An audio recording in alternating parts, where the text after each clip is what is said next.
Firman Tuhan berkata demikian.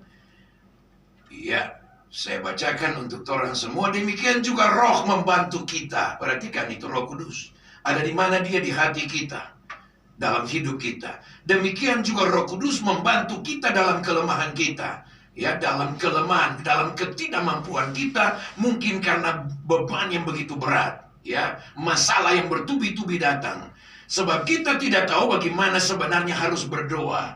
Jadi doa itu harus dituntun oleh Roh Kudus. Doa itu bahasa hati. Yang kedua, doa itu adalah tuntunan Roh Kudus. Jadi tidak hanya cuap-cuap dalam mesbah doa. Ini penting sekali. Sebab kita tidak tahu bagaimana harus berdoa, tetapi Roh sendiri yang berdoa.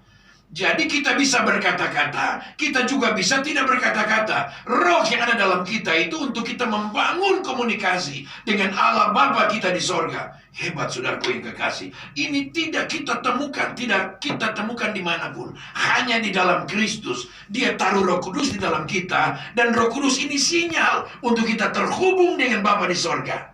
Haleluya. Orang bilang handphone canggih. Duduk di dalam radio ini ketemu bisa bicara dengan orang di Belanda. Beta bilang kuno, saudaraku yang kekasih. Yang paling canggih adalah doa orang percaya. Dia pejamkan mata di bumi tanpa satelit. Dia tikam lutut di bumi. Dia bicara dengan Allah di sorga tanpa satelit. Allah dengar dan Allah menjawab. Jadi yang lebih canggih itu doa orang beriman, doa orang percaya. Haleluya. Jadi doa adalah bahasa hati. Sebab kita tidak tahu bagaimana sebenarnya harus berdoa. Tetapi Roh sendiri berdoa untuk kita kepada Allah dengan keluhan-keluhan yang tidak terucapkan. Jadi doa itu bahasa hati. Air mata saja Tuhan mengerti apa bahasanya.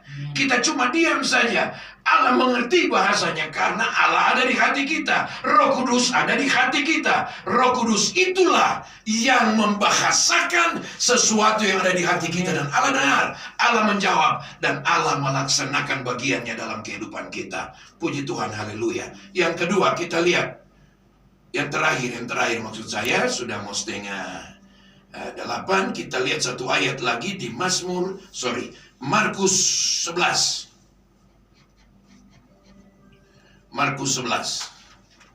Markus 11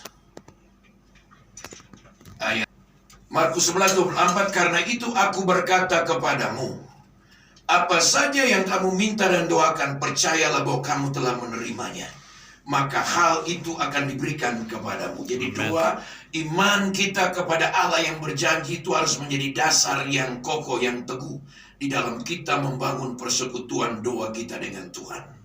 Lihat ayat 25.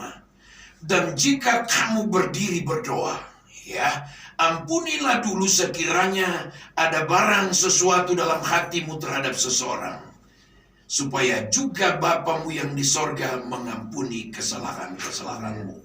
Tetapi jika kamu tidak mengampuni, maka Bapa di sorga juga tidak mengampuni. Nah, doa itu bahasa hati, bukan saja bahasa mulut. Tadi saya katakan kan, ketika kita nggak mampu berdoa, Roh Kudus akan berkata-kata kepada Allah Bapa di sorga tentang apa yang kita perlukan, apa yang kita butuhkan di dalam kehidupan ini. Puji Tuhan, haleluya.